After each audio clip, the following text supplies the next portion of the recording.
আজকে আপনারা আওয়ামী লীগের সময় বললেন যে 10 হাত মাটির নিচে থাকলেও আমরা তাদেরকে বের করে নিয়ে আসবো। আজকে সেই সক্ষমতা কোথায় গেল?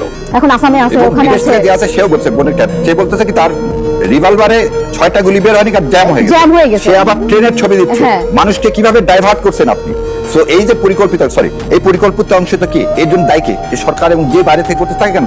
62 কোটি টাকার চেক পাওয়া গেল। এই চেকগুলো কার নামে দেওয়া হলো, কোন অ্যাকাউন্ট থেকে দেওয়া হলো, সেটা তো আপনি বাইরে পড়লেন না। তার মানে 100 কোটি টাকা ইনভেস্ট করা হচ্ছে যারা ভারতের বিরুদ্ধে বলবে, আধিপত্যবাদের বিরুদ্ধে বলবে, তাদেরকে আপনি নিঃশেষ করে দেন। আচ্ছা, সব নিঃশেষ করে দেন। এই জন্য আমি বলছিলাম আপনি 71 সালে বুদ্ধিজীবী হত্যা তো এই ভারত আর আওয়ামী লীগ মিলেই করছে, একই কাজ এখনো করবে। জাবেরা আপনারা যদি ভাবেন যে না আমাদের কাছে আসবে না, এই শব্দ থেকে বের হয়ে আসে।